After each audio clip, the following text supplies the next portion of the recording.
Well, 3 o'clock tip tomorrow at on Saturday, and the Shockers will be prepared. We're about to practice here in about an hour. You'll see some guys out there. They're members of the free throw club, so they have to show up a little earlier. But we're it's good to be at home, so we're excited, especially again 4 of your first 6 on the road, and then 5 of your next 7 are at home, and so this is game number 2 for us during that 7 game stretch. So we're excited to play. Was there ever any discussion to move the game, or has it always just been a set three, never a discussion? Well above my pay grade. There have been discussions, but it doesn't filter this low. They don't get it down to me unless decisions are made. But I know there's been discussions about safety and making sure that everything's okay. The great thing is, one, as my old boss used to say at Baylor, is like we play indoors, and I believe they still have heat.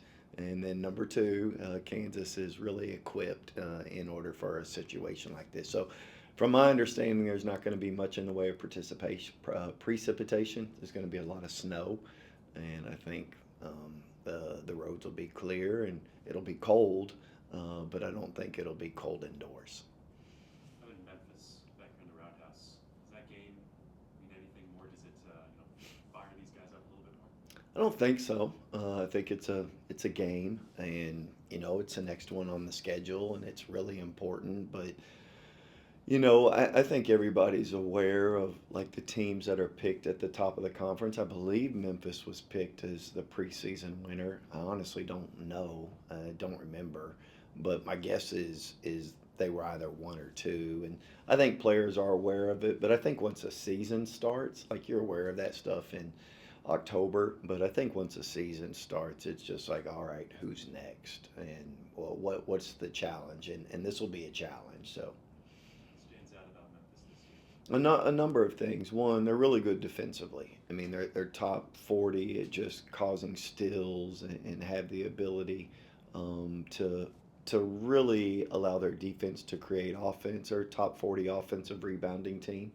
and so they can keep possessions extended. And so at the end of the day, well, from a coaching perspective, you're always trying to win the possession battle, and the possession battle is won via rebounding and turnovers, and you need to do a good job there. And I think the other thing that they adapt during the game. During the course of the game, you can kind of see them smell blood in the water, and they can kind of go through and they can begin to pick on somebody if they think there's a little bit of attentiveness and a lack of aggression, and that's really impressive. Like the fact that they can sniff that stuff out and then they really attack it well. So you have to have all 5 players play really well in order to give yourself a chance in a game like this. I think that's what it'll come down to, like those margins of the rebounds. I do. I think if you go back to East Carolina, they hadn't won a game if they were out rebounded. Now Memphis has won some games when they've been out rebounded, but you do have to be able to control the glass. I mean, we're a top 5 team in the country via Kim Palm today at offensive rebounding, and I think they're 41st. And so it's going to be a battle very similar to UAB. Like, can we keep them off the glass? The thing that's different is ball security for UAB and us was at a premium, and we both did a pretty good job of it, especially as it relates to the conference. But that their ability to cause turnovers, thus allow easy opportunities for them in transition, is kind of a separator. And so if you remember anything about the UAB game, that first half, we were a disaster at being able to handle some of their pressure. So I think we've grown quite a bit. We understand formations that are involved and need to do a really good job of being able to handle their pressure just because it leads to really easy offense for those guys. With ECU, you guys obviously had to deal with Gio and him coming back. But is there anybody on Memphis that you kind of have your eye on in terms of bigs that really stands out? Yeah, I tell you, they got a number of them. I think Aaron Bradshaw is a person that most people talk about, and given the fact that similar to Devin Williams at FAU, he has the ability to not only make threes, but can really protect the rim. And we struggled against that with FAU. And so when you have a guy like that who can stretch it on the perimeter, has terrific length, does a phenomenal job at rim protection, I think that has caused us some problems. Again, we're not the greatest finishing team in the world. And so when you have a rim protector of that nature, you almost have to think, spray it out. Now, their convergence on the ball is as good as I've seen in this league. And so they don't allow you to get to the rim at a really significant rate. And then when you also think about it, their convergence to the ball allows them to be the number one 3-point defense team in this league. Like, I mean, they're holding teams, I believe, 24%. And so if you're unable to get to the rim on account of an elite shot blocker, and then at the same time their convergence on the closeouts allow you to put it down, now you're kind of at a quandary about where the shot making is coming from. And so, well, we need to do a good job of getting paint touches and then being able to spray out. And I thought there were some ECU. I thought there were some really good ball movements, moments, and that needs to be recreated tomorrow afternoon.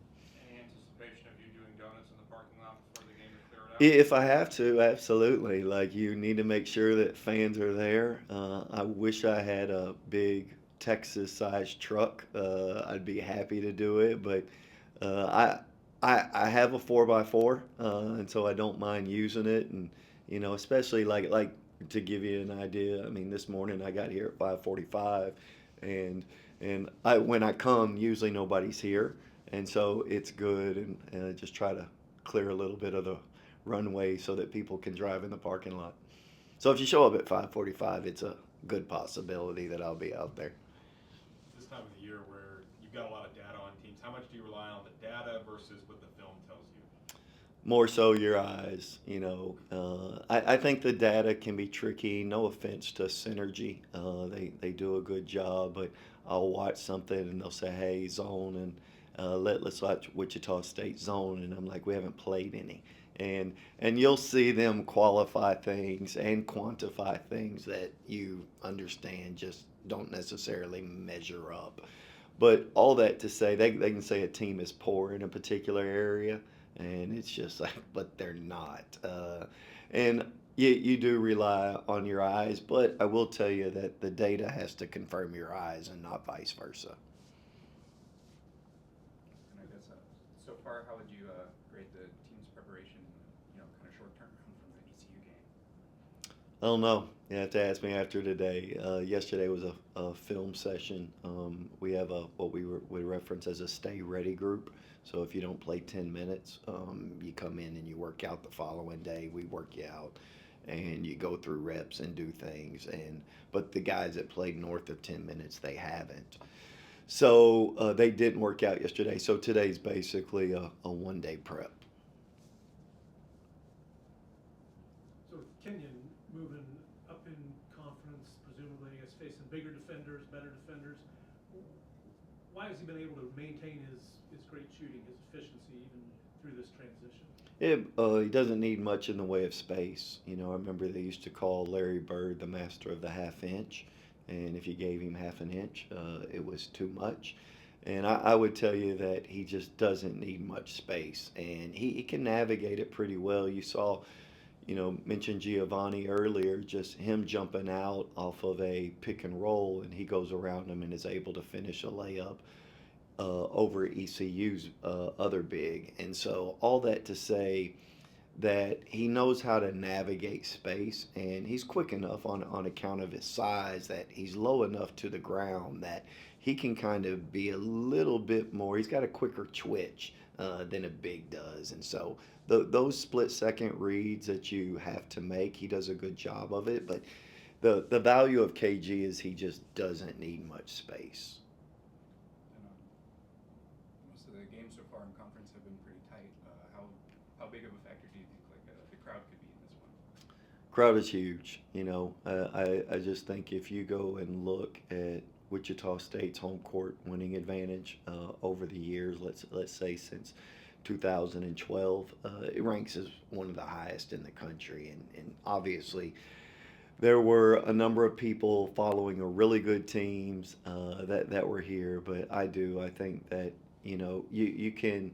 I think what a crowd does is they're engaged, rather than the passive fan. No, I shouldn't say passive fan. The fan who's sitting there in their living room, they're just not as engaged. And then I also think that there is a momentum that happens, especially with young people, and they can kind of get up in the moment, and it works both ways. It works as a vice a lot of times for the opposition, and it works as an energizer for the home team.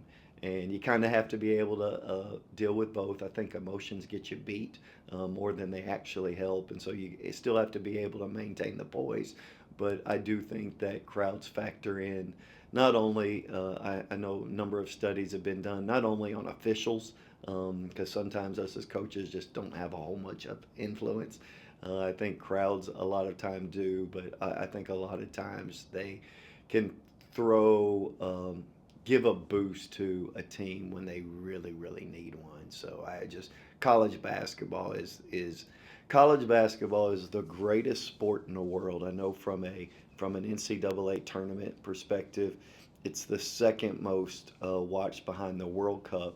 Surpasses the Super Bowl in regards to number of eyes that get on this thing. But what makes it special is the crowds, and I'm hoping that students will get out in the snow for a couple hours tomorrow. I actually hope the snow bypasses us, but if the snow happens to land, I hope they're able to come in, and I enjoy what's going to be a really good basketball game, because it is the crowd that makes college basketball special. The last couple games you've had Will coming off the bench, and he's played really well off the bench. Talk about the humility it takes from his point to come off the bench and just the spark he provides. Oh, earlier in the year, he was just getting in a lot of foul trouble, and then we had the DePaul game where he didn't play, and just as he said over there, the next game we turned around when we played Wofford, brought him off the bench, and he said, I really enjoyed that. He was getting into some early foul trouble. You get one, you got to get pulled pretty quickly, and it doesn't allow you to get in much of a flow. I think when you have guys who just care about the team and they care about impacting winning and helping the team, Will is that guy. As I mentioned before, I think I told y'all this, the number of players, there's 5,500 college basketball players. The number of players who can score 8 points in a game is somewhere probably around 2,500, 3,000, about half of the players in college basketball. And the number of players who can get 8 offensive rebounds in a game is less than 25, in my opinion. And to know that you're not losing anything when he comes in, he's going to be able to give you. I mean, he's the best offensive rebounder in our league, and he's one of the best in the country from a retrieval standpoint. So to know that a guy is that elite at doing something and says, listen, but this is what is best for the team. I've said this before. Craig Porter, when I first got here, said, whatever you do, don't read social media. And I think Will, he said, when he mentioned it, he says, plus we'll win the jump ball. And I said, you're listening too much to other people here, bro. The number of people who come up to me in Dillon's and say, have you ever thought about jumping so-and-so after our first 8 games? Like that, I was like, come on now. We're on the 21st person who's told me this. But the fact that it was such a big deal, and I think he is so mindful about, I think he's gotten better at just not caring about people's perceptions, because you got to eventually get there when you're in the public and play sports. But he really does care about the significance of every possession and the importance of it, and like, what are the things I need to do in order to win it. And you go back to what were 2 really good road wins for us at Northern Iowa, at South Florida. He's the offensive rebound, put it in off the glass. Go back to UAB. I ended up watching some of the UAB game earlier this morning, and he did the same. And I just think he impacts winning because he cares about impacting winning. Ron Boyd held Jordan Riley to 15 points. Riley for ECU's conference's leading scorer. We kind of attribute, that was defensive stance on Quran, because we've seen it before, especially with last home game, which was, I believe, Yeah, you have to care about playing the entire game. There's a lot of players that only care about playing half of it, and it's the half when the ball's got the possibility to be in their hands, and they don't care about the other half. He cares about the other half to a high degree, and he'll tell you that, right? We've seen it notated on his shoes before. How my goal is to steal your joy, and the joy that you get from watching the basketball go in the hoop. I would like to be a hindrance and an obstacle in order to see that happening. But what he understands, though, I don't think you'll ever win if you hate losing more than you like winning. And not that that isn't a good attribute for a competitor, but at some point you're gonna have to enjoy winning and bringing joy to other people because you're giving away your gift. Gifts are meant to be given away, and if you don't give them away, you're wasting days. And I'm not here to waste days, and our players aren't here to waste days. So his gift is being able to steal other people's joy, but at the same time, it provides joy to his teammates. You can watch us stand up pretty enthusiastically on a number of plays that Karan Boyd makes defensively. And he's a guy that cares about the entire basketball game, but he's also wired in such a way as I realize this benefit of taking something from them is bringing us a reward, and I think we do a pretty good job of acknowledging that. And I think our team understands the value that he brings. And if you've seen recently, he doesn't come out much because his effort is sustainable on account of his stamina. So Kenyon, were you prepared for the number of tough shots that he makes? For really good shooters, I think he takes shots that we would say maybe that's not a good shot. For him, he just makes them. Were you prepared for that? Have you had to adjust your thinking about what's a good shot and a bad shot for him at all? It varies person to person. It has a lot to do with time and score. So there's more than just good shot, bad shot. I tell the players this when we first get here. I don't tell you what shots to shoot. You tell me. And we don't put limits on guys, but at the end of the day, you have to be able to produce more than a point per possession. So we keep track of every single shot you take during 5-on-5 action. We have some other metrics that we use from a shooting perspective in order to let us know if you get a green light or red light or a yellow light. The drill is actually called red light, green light, and we have a number of those that you've got to be able to do this within this certain period of time in order for us to trust you in order to take shots. Then at the end, again, I don't tell them what shots to shoot, they tell us. And we keep track of it. And if you can make, I know some people are anti middle game. If you can produce more than a point per possession on middle game shots, we'll let you do it. If you don't produce more than a point per possession, then we're not going to take that shot. So there's not a place on the floor where he's not producing more than a point per possession. So he's got a green light. And man, I'm fortunate to, Big 12's all-time leading scorer, who Owen mentioned the other day prior to Buddy Hield passing him. I mean, I've been fortunate to coach some really gifted scorers. Darius Dunn, Pierre Jackson was a small guard for us who was just dynamic. Tweety Carter was another dynamic. He's the all-time leading scorer in high school basketball. And then Max Asmus, just coaching him, led the country in scoring his sophomore year, and I saw the shots. And there is a certain framework and liberty, but I know the work that they put in behind the scenes.